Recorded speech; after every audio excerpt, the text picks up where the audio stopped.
지난 목요일에는 우리 선교회 기도 모임이 있어서 고양시에 있는 새서울교회를 갔습니다. 그 교회에서 기도회를 마치고 목사님이 이제 그 교회는 그 뒷동산 뒤에가 산이 나지막한 산이 있는데 그 산이 참 예쁘거든요. 거기에 이제 봄이 되면은 아주 예쁜 꽃들이 많이 핍니다. 근데 이제 지난주에는 꽃은 아직 안 피었고 이제 막 솟아나는 나물들이 많이 있었어요. 그래서 목사님들 나물 좀 캐가라고 그러더라고요. 그래서 또 집에 와서 사랑받으려고 열심히 나물을 캤어요. 나물 처음 들어본 원출이라는 나물이 많이 있다고 하더라고요. 그걸 캐고 쑥도 좀 캐고 이렇게 해가지고 가져갔어요. 나물 캐는 아가씨가 아니라 나물 캐는 목사님들이 돼가지고 열심히 캐가지고 가져왔는데 원추리 나물 먹고 달라가지고 아유 참 원추리가 문제가 많더라고. 봄이 되면은 이토록 메말랐던 땅에서 이렇게 새싹이 솟아나죠. 새로운 싹들이 솟아나면서 생명력이 다시 솟아나는 것이죠. 그래서 봄에 처음 나오는 나물들이 아주 영양가가 있다고 그러더라고요.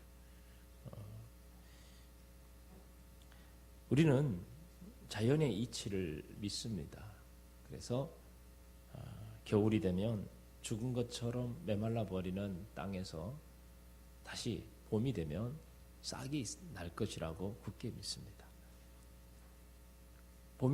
겨울이 되면은 나뭇잎도 다 떨어지고 앙상한 가지만 남아 죽은 것처럼 보이지만 우리는 그것이 죽은 것이 아니고 봄이 되면은 거기서 다시 싹이 날 것을 확실히 믿습니다. 누구도 의심하지 않습니다. 자연의 이치를 이렇게 우리가 확실히 믿습니다. 여러분, 예수님이 부활하신 것 이건요 자연의 이치보다 더 확실한 진리입니다.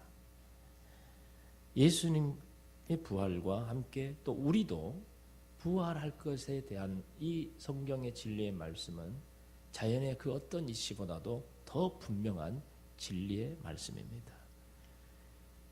진리는 사람들이 믿든지 믿지 않든지 그것은 변함이 없는 겁니다. 사람에 따라 바뀌는 것은 진리가 아니죠. 그러나 중요한 것은 이 진리를 믿는 사람들의 삶의 모습과 또 이 부활의 진리를 믿지 않는 사람들의 삶의 모습은 전혀 다르다는 것입니다. 부활을 믿는 사람과 부활을 믿지 않는 사람들의 삶의 모습이 완전히 달라요.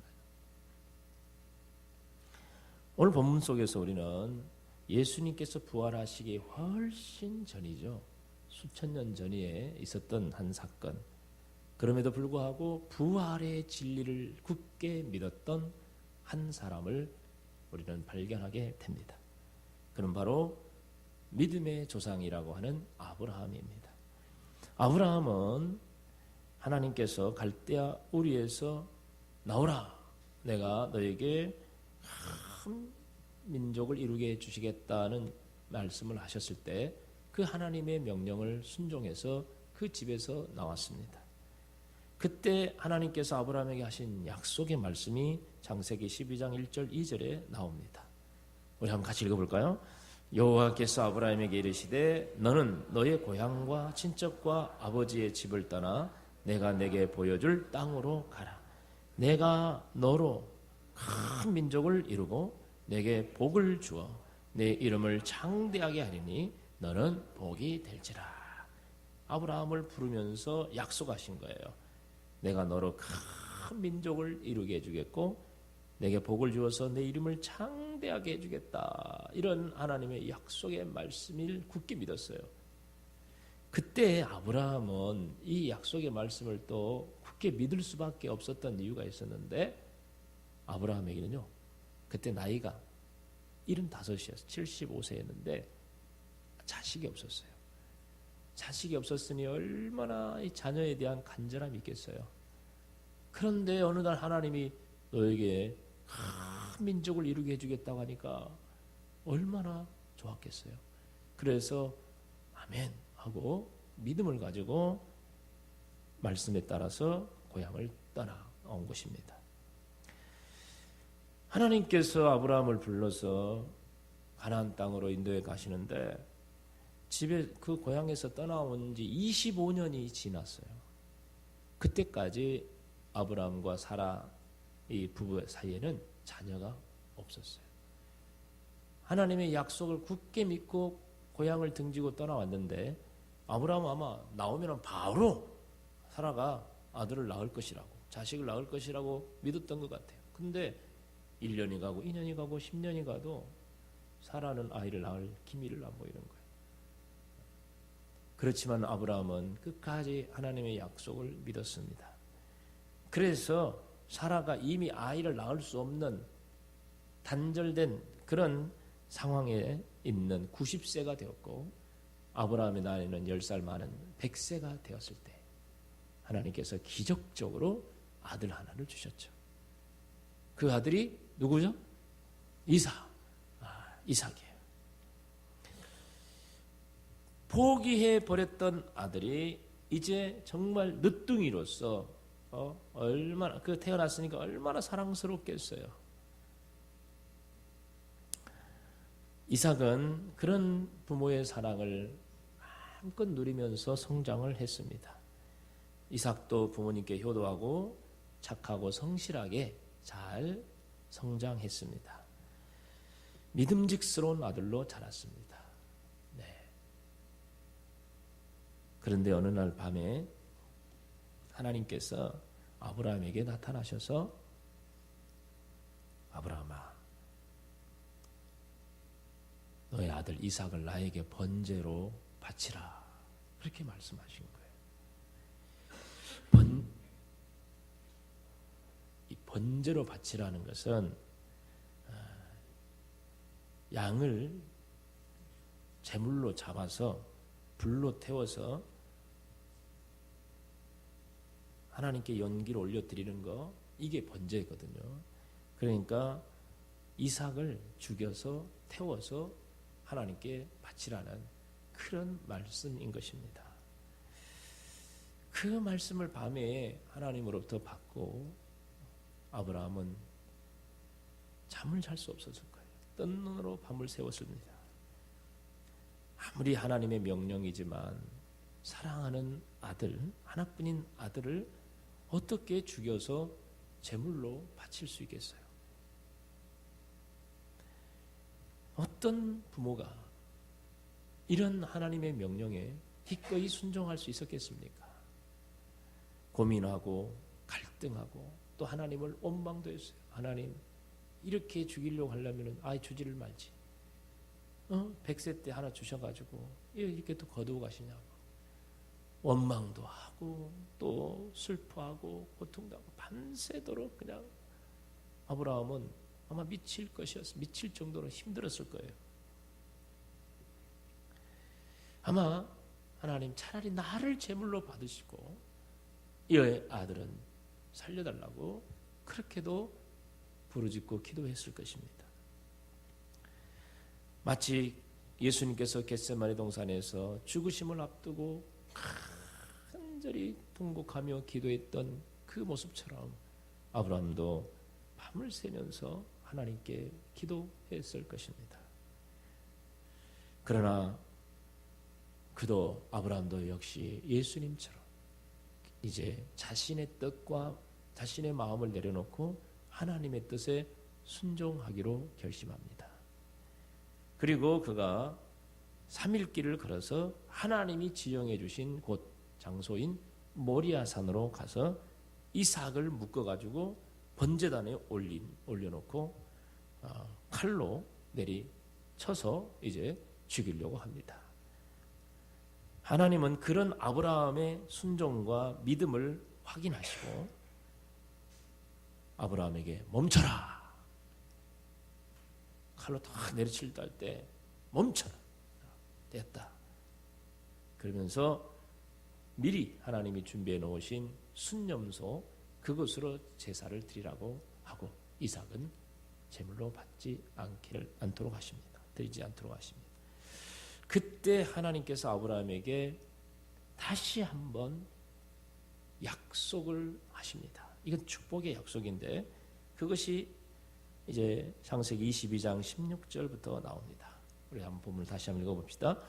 이르시되 여호와께서 이르시기를 내가 나를 가리켜 맹세하노니 네가 이같이 행하여 네 아들 내 독자도 아끼지 아니하였은즉 내가 내게 큰 복을 주고 내 씨가 크게 번성하여 하늘의 별과 같고 바닷가의 모래와 같게 하리니 내 씨가 그 대적의 성문을 차지하리라. 또 내 씨로 말미암아 천하 만민이 복을 받으리니 이는 네가 나의 말을 준행하였음이니라 하셨다 하니라. 아멘. 여러분, 아브라함은 어떻게 이런 하나님의 말씀에도 순종할 수 있었을까요?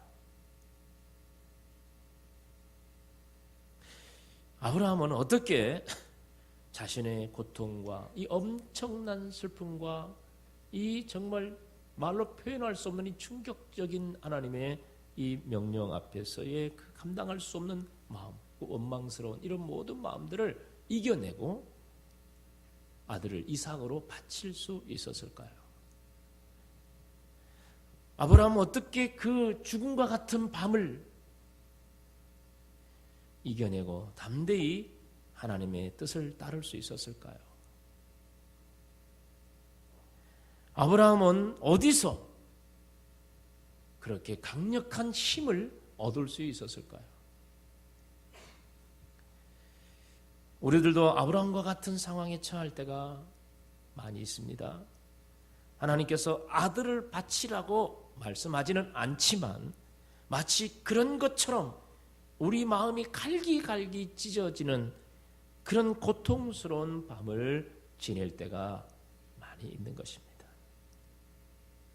때로는 도저히 따를 수 없는 하나님의 명령 앞에서 도저히 순종할 수 없는 하나님의 말씀 앞에서 고민하고 갈등하고 주저하고 방황하며 또 일부러 그 말씀을 외면해 버리려고 했던 그런 적도 얼마나 많이 있는지 모릅니다. 마치 죽음과 같은 절망적인 현실 가운데서도 도저히 살아날 수 있는 길을 찾지 못해서 방황할 때가 얼마나 많은지 모릅니다. 하루하루가 사는 것이 아닌 죽음과 같은 삶을 살고 정말 모든 게 꽉 막히고 답답하고 힘든 현실 속에서 살아가는 이게 경제적으로나 또 건강의 문제로나 또 관계의 문제에 있어서 또 가족의 문제에 있어서 영적인 문제에 있어서 마치 아브라함이 하나님의 명령을 받고 밤새도록 고통스러워하며 힘들어했던 그 밤처럼 그 깊은 절망의 밤, 그 깊은 죽음의 밤처럼 우리의 인생도 그런 절망적인 밤과 같은 날들을 지내는 분들이 왜 없겠습니까? 지금 우리 대신방을 하고 있지만 마치 절반도 안 했지만 가정 가서 그 형편들을 들어보면 참 마음이 아프더라고요. 힘든 인생 살아가는 분들이 참 많아요. 어떻게 이겨내고 있나 참 마음이 짠할 때도 있습니다.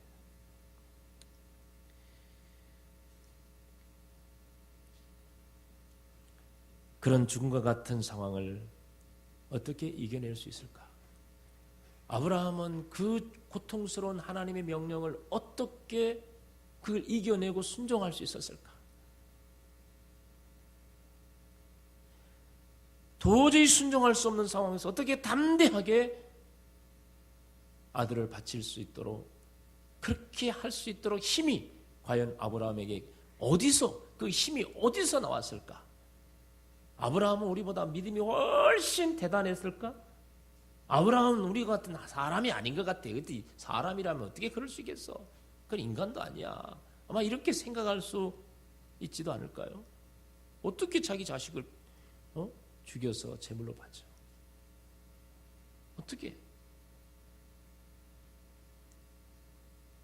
목사님 요즘 자식 죽인 사람 많아요. 아마 그럴 수도 있겠. 아이고 깜짝 놀라. 요즘 자식 죽인 부모 많더라고요. 아이고 참나. 근데 그건 자식을 뭐 사랑하지 않아서 그렇겠죠. 사랑하는 자식을 어떻게 금쪽 같은 자식을 어떻게 죽여? 어떻게 가능하겠어요, 그게? 근데 그 답을 이 창세기에서 이 창세기 22장에 나오는 이 사건인데 이 답은요, 거기는 없어요. 근데 이 사건을 신약에서 이 사건을 조명하고 어떻게 아브라함이 그런 상황에서도 순종할 수 있었을까? 아브라함이 도대체 어디서 그런 힘을 얻었을까? 그 답이 바로 오늘 우리가 읽은 본문에서 소개되고 있는 거예요. 자, 19절을 한번 다시 읽어봅시다. 19절. 그가 하나님이 능히 이삭을 죽은 자 가운데서 다시 살리실 줄도 생각한지라. 비유컨대 그를 죽은 자 가운데서 도로 받은 것입니다. 아멘. 자, 그 답은 바로 이거예요. 하나님이 아브라함이 자식 아들 이삭을 죽여서 제물로 바치면 하나님이 그 아들을 다시 살려주실 것이라는 그 믿음이 있었다는 거예요. 여기서 생각한지라 했는데 단순히 생각만 가지고 그런 짓을 하겠어요? 어떻게? 여기서 생각한다는 말은요, 강한 확신의 말이에요. 내가 하나님의 말씀에 순종해서 내 아들을 바치면 하나님은 내 아들을 다시 살려줄 것이다. 부활에 대한 믿음, 부활 신앙이 있었어요. 그 신앙이 있었기 때문에 아들을 바칠 수 있는 힘을 갖게 된 거예요.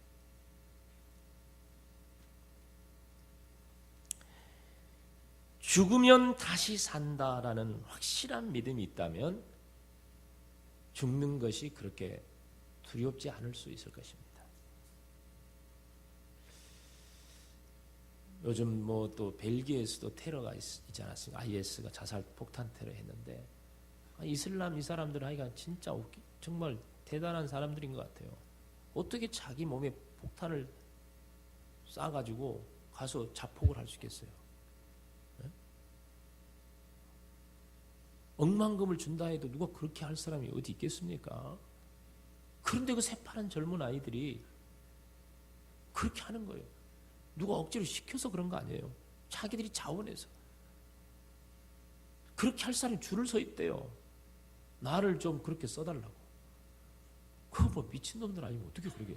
네? 그거 참, 어떻게 여기다 폭탄을 집어쓰고 나 좀 빨리 죽여달라고 할 사람이 어디 있겠냐고요. 네? 병 들어가지고 곧 죽을 사람이라면 몰라도 이 새파랗게 건강한 사람들이 어떻게 그걸 자원해서 하겠냐고. 근데 그들에게는요, 그렇게 할 힘이, 그런 담대함이, 그런 용기가 나오게 만드는 원천이 있어요. 그게 있어요. 그게 뭐냐면 코란의 경전에 의하면은 바로 그렇게 자기 목숨을 바치면 영생을 얻는다. 내세에서 영생을 얻는다는 보장을 받는다는 거예요.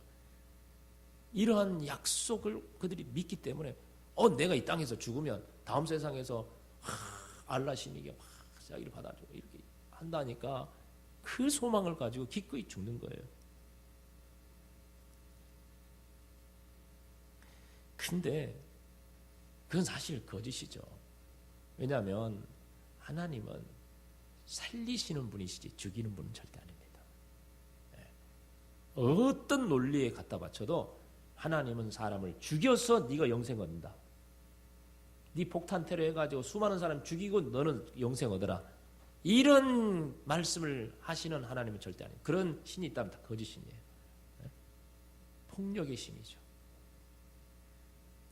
우리 하나님은 자신을 바쳐서 우리를 살린 거 아니에요. 자신을 죽여서 우리를 살리셨어요. 살리시는 분이지 모든 사람을 죽여서 자기가 영생 얻겠다고 하는 이런 아주 이기적인 이런 교리는 다 거짓된 거예요. 그런데 그런 거짓된 논리에도 믿음이 생기니까, 확신이 생기니까 거기서 힘을 얻으니까, 용기를 얻으니까 목숨을 바치는 거 아니에요.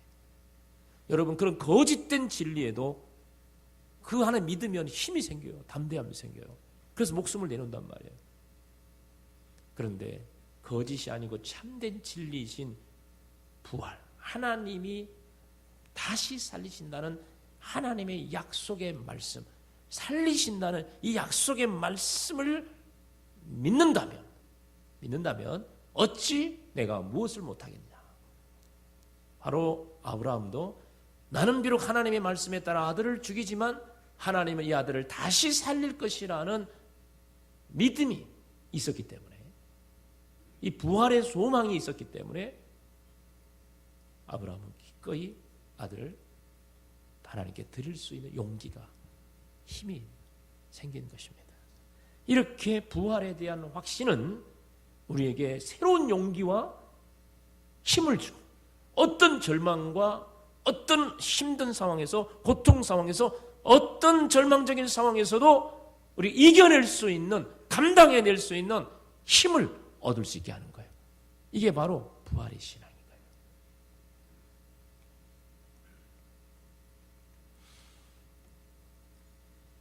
아브라함은 내가 이 이삭을 죽여서 하나님께 제물로 바치면, 바치고 나면 바로 그 자리에서 뿅 이삭이 탁 살아나도록 해 주실 것이라고 믿었을까? 여기서 부활, 다시 살린다 했잖아요. 내가 이 자리에서 딱 찔러가지고 불에 태우면, 죽이면 1분도 안 돼서 다시 막 살아나도록 해 주실까? 다시 살아난다고 믿었으니까. 그렇게 믿었을까요? 그건 모를 일입니다. 아브라함이 어떻게 믿었는지는 모르겠어요. 그러나 그가 한 가지 확실히 믿는 게 있었어요. 그 뭐냐면 하나님의 약속이에요. 하나님의 약속인데, 그 약속이 뭐냐면 18절의 본문에 나옵니다. 한번 읽어볼까요? 그에게 이미 말씀하시기를 네 자손이라 칭할 자는 이삭으로 말미암으리라 하였으니. 이게 무슨 말입니까? 네 자손을 통해서 큰 민족을 이루겠다고 해줬는데, 너 후손 중에서 후손이 통해서 큰 민족을 이룰 텐데, 그 후손이 누구냐면, 너의 그 씨는 누구냐면 바로 이삭이다고 말씀하신 거예요. 근데 지금 이삭을 바쳤잖아요. 그럼 도대체 하나님의 약속은 어떻게 된 거예요? 거짓말 아니에요. 이삭을 통해서 큰 민족을 이루겠다 놓고 이삭을 죽이라고 했으니 어떻게 하나님의 약속이 이루어지겠어요? 여기에서 의심이 생기는 게 아니라, 이걸 의심하고 이거에 대해서 하나님에 대해서 원망하는 게 아니라, 아브라함은요 놀랍게도 하나님은 약속하셨잖아. 근데 죽이라고 했잖아. 그럼 하나님 이 약속을 어떻게 이루실까? 약속을 어기시는 분, 깨시는 분이란 말인가? 아니야. 하나님은 반드시 약속을 이룰 거야. 근데 왜 죽이라고 하지? 가만히 생각해 보니까 내가 죽이면 하나님은 생명의 주인이시니까 다시 살려서 이 약속을 이루실 것이구나 라는 이러한 믿음이 생긴 거예요. 와, 이 대단하잖아요. 예? 우리는 하나님이 약속했는데 그 약속을 깨는 명령을 하면, 그러면 그렇지, 하나님 무슨 약속을 지켜, 이런 의심부터 하잖아요. 근데 아브라함은 이 약속을 철석같이 믿었어요. 믿으니까 죽이라고 했음에도 불구하고 다시 살려서라도 이 약속을 이루실 것이다. 예? 나는 죽이면 하나님은 다시 살려서라도, 다른 자식 아니에요. 내가 또 내년에 또 아들 하나 낳아가지고 그 아들을 이게 아니라, 왜? 이삭을 통해서 이룬다 했으니까.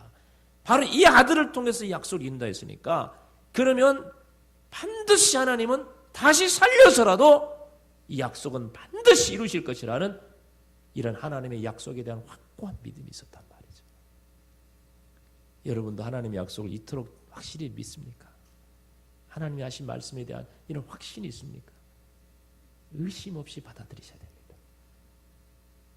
그러면 순종할 수 있고 하나님이 하실 일에 대한 기대가 생기는 거예요.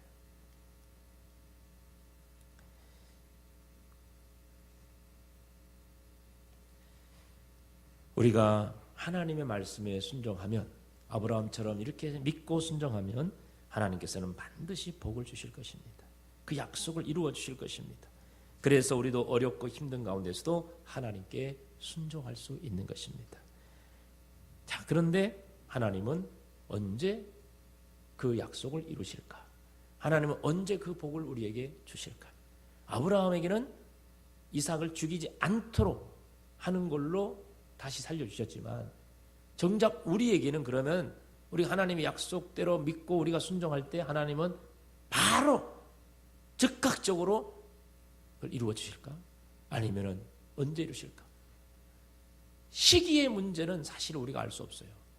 그러나 우리가 확실히 믿을 것은 하나님의 약속이에요. 약속. 너에게 아들 하나 줄게. 아브라함이 하나님의 약속을 믿었어요. 그러나 시기적으로 25년이나 걸렸어요. 25년이나. 그래도 아브라함은 기다렸어요. 하나님의 약속을 기다렸어요. 여러분, 하나님이 약속한 것이 당장 이루어지지 않을지도 모릅니다. 그러나 여러분 확실히 믿으십시오. 하나님의 약속은 변함이 없으시다. 하나님의 약속은 반드시 이루신다. 하나님의 약속은 죽은 자도 살려서라도 그 약속을 이루실 분이시다. 믿습니까? 이 믿음을 가진다면 하나님이 부활하셔서 살리셔서 약속을 이루실 분을 믿는다면 우리가 어찌 하나님께 순종하지 않을 수 있겠습니까?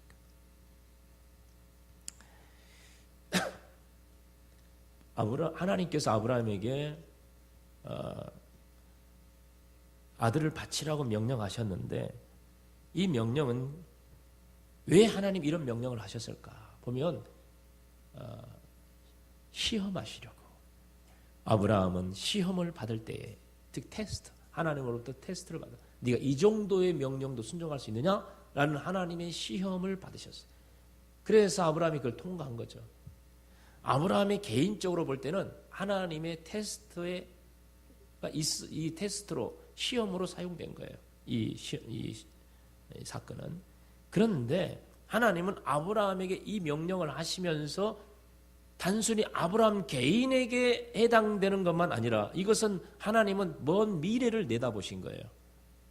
먼 미래에 이루어질 하나의 사건을 미리 지금 구약에 아브라함을 통해서 보여주고 있습니다. 그걸 우리는 계시의 사건이라고 보는데 예표라고도 합니다.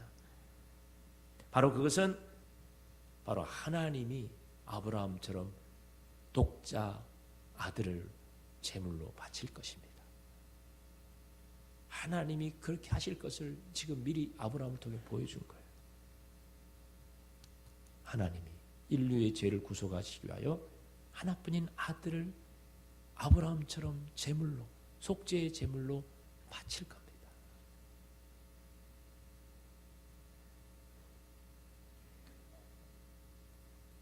그리고 독자 예수님도 그것에 순종해서 십자가에 매달려 죽으실 거예요. 제물로. 그리고 아브라함이 다시 하나님이 살려주실 것을 믿었듯이 예수님도 부활을 믿었습니다. 하나님이 다시 살리실 것을 믿었습니다. 그리고 하나님의 약속대로 예수님을 3일 만에 다시 살리셨습니다. 바로 이 부활에 대한 이 예표로 먼 2000년 후에 일어날 바로 이 사건을 이미 보여주시기 위해서 이미 아브라함을 통해서 이 사건을 보여주신 거예요. 그렇기 때문에 이 구약에서 일어나는 이 사건들은 하나도 빠짐없이 바로 현재 우리에게 일어날 것들을 보여주고 있어요. 예수 그리스도의 죽으심과 부활, 바로 이 모든 놀라운 은혜는 지금 우리에게 임하고 있습니다. 그래서 예수님의 부활의 이 놀라운 은혜는 오늘 우리의 실제 삶 속에서도 나타나고 있는 것입니다. 우리들이 누리게 되는 부활은 사실 미래의 예수님처럼 우리도 육체적으로 부활할 것이다 라는 것에 대하여 우리에게 대한 믿음을 갖게 합니다. 그래서 우리는 영혼이 구원받을 뿐만 아니라 육체도 다시 살아나 영생을 누리게 될 것이라는 것이 바로 예수님의 부활의 첫 열매 되신 예수님의 모습에서 나타납니다. 그런데 우리의 부활은 미래에 일어날 것만이 아니라 오늘 이 시간 현재 가운데서도 그 부활은 일어나고 있다는 걸 아셔야 됩니다. 부활신앙을 가졌던 아브라함은 이미 죽은 자와 같았던 이삭을 다시 얻게 됩니다.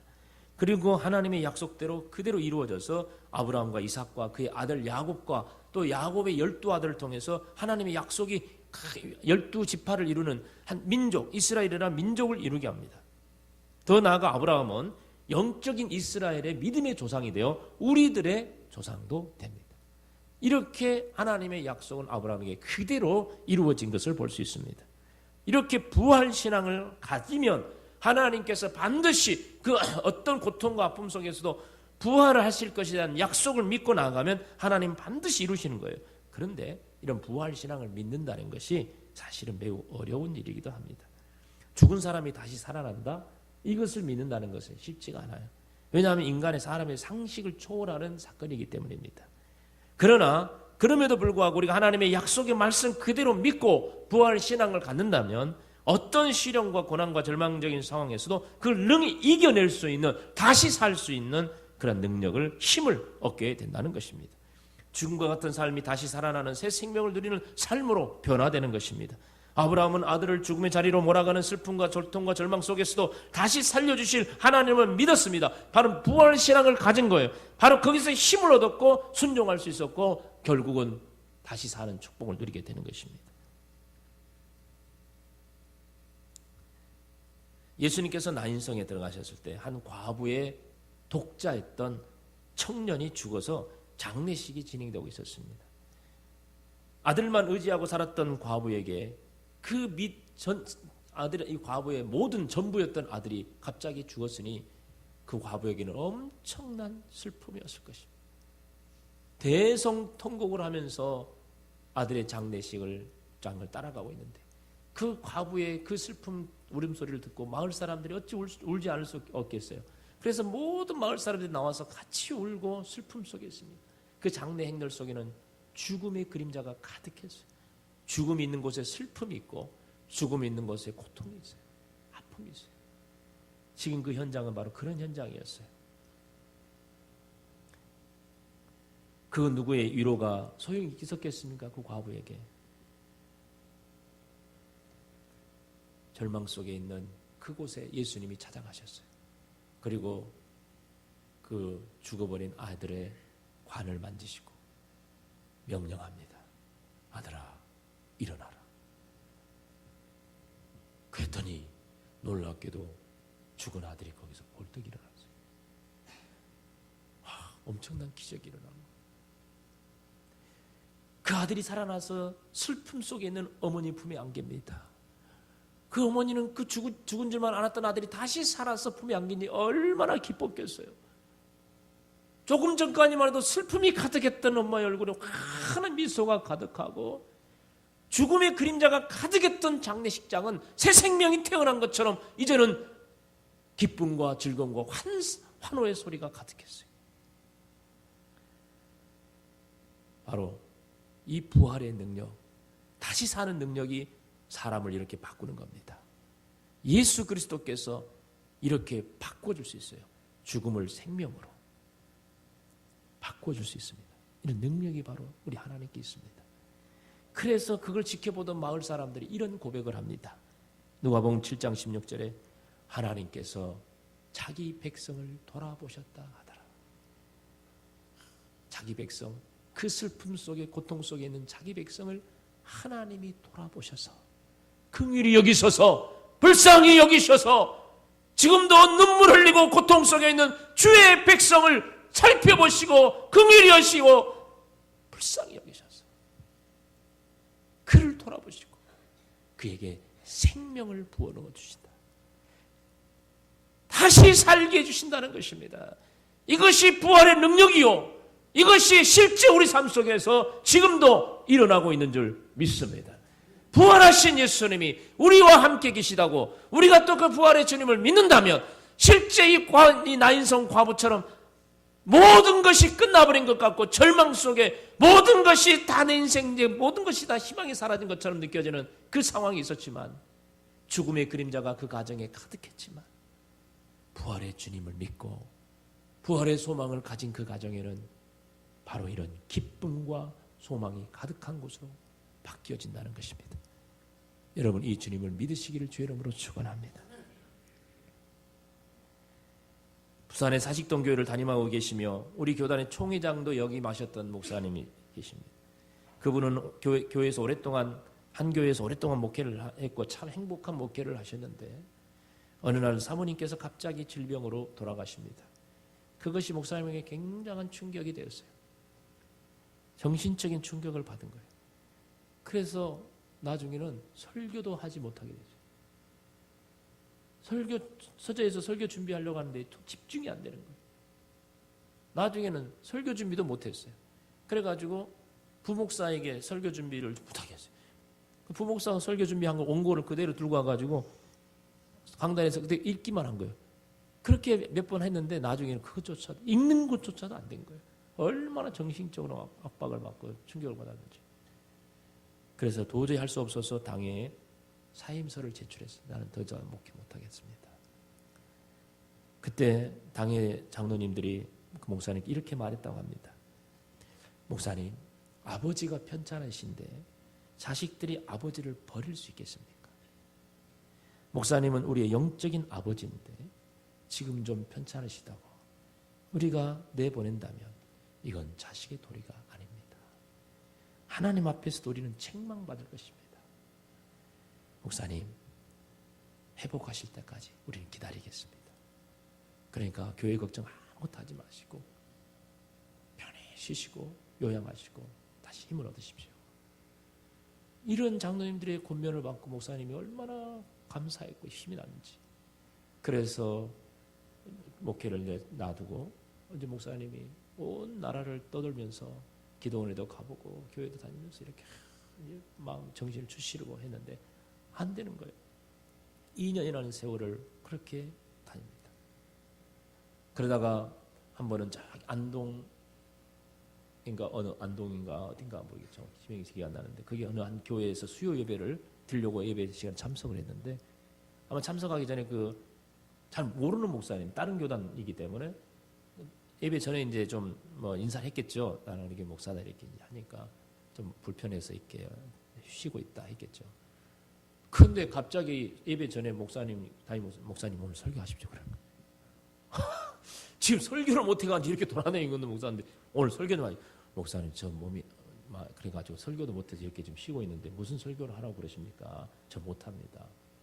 근데 그 목사님은 다짜고짜 하라고 그러는 거예요. 그래가지고 예배 시간에 그분 김철호 목사님 나오셔서 오늘 설교하십니다. 아유, 이 목사님 너무 당황되는 거예요. 그래도 그렇게 갑자기 시키니까 안 할 수도 없고 그래가지고 일단 강단에 섰대요. 서가지고 입을 떼는데 놀랍게도 설교가 나오더라는 거예요. 물론 내용은 뭐 간증을 했든 어쩐지 모르겠어요. 강단에서 말씀이 나오는 거예요. 거기에서 이 목사님이 힘을 얻은 거예요. 하나님이 나를 살리시는구나. 그래가지고 그걸 계기로 해서 힘이 나가지고 다시 이제 교회로 돌아와가지고 그 목회를 다시 시작하는데 하나님이 얼마나 은혜를 주시는지 죽었다가 다시 살아온 목사님처럼 교인들도 그냥 너무 목사님 보고 막 반가워서 너무 좋고 막 다시 오신 목사님이 그 설교하니까 너무 깊은 죽음의 그 고통 속에 갔다가 돌아온 목사님이니까 그 말씀 한마디 한마디 또 얼마나 은혜가 되겠어요. 그러니까 성령이 가득하고 교회 가면 더 큰 은혜 가운데 거하게 되고 그 목사님은 또 곳곳에 다니면서 지치고 낙심한 목사님들 또 사람들 위로하는 그런 또 메시지를 전하고 있고 크게 사용하고 있다는 이야기 들었어요.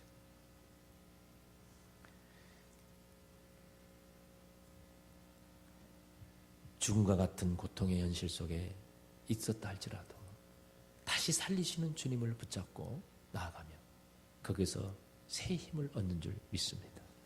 그래서 시편 71편 20절에 우리에게 여러 가지 심한 고난을 보이신 주께서 우리를 다시 살리시며 땅 깊은 곳에서 다시 이끌어 올리시리라. 우리 하나님이 땅 깊은 곳에서 우리를 다시 살려 이끌어 내실 것입니다. 그것이 우리 주님이십니다. 여러분은 어떤 삶으로 힘들어하십니까? 고통 속에, 슬픔 속에, 답답함 속에 희망 없이 살아가고 있지 않습니까? 내가 처한 환경과 상황과 모든 형편들은 죽음과 같은 고통이라 할지라도 여러분, 그 상황에서 나를 다시 살려주시는 분, 부활하신 예수 그리스도, 그분이 나의 주님이심을 믿으시기 바랍니다. 여러분도 다시 살아날 줄 믿습니다. 그 부활의 신앙을 가지면 힘이 솟아나요. 다시 용기가 생깁니다. 담대함이 생깁니다. 아들을 바치라고 하면도 바칠 수 있을 만한 그런 용기가 우리 안에서 생기는 거예요. 바로 부활의 신앙. 다시 살려주시는 주님을 믿는 믿음이 있다면 무엇이 우리가 절망되겠습니까? 그래서 고린도전서 6장 14절에 하나님이 주를 다시 살리셨고 또한 그의 권능으로 우리를 다시 살리시리라. 우리 한번 읽어봅시다. 이거 아주 중요해요. 하나님이 주를 다시 살리셨고, 다시 따라하면 하나님이 주를 다시 살리셨고 또한 그의 권능으로 나를 다시 살리리라. 나를 다시 살리리라. 나를 다시 살리리라. 믿으시기 바랍니다. 함께 기도하십시다.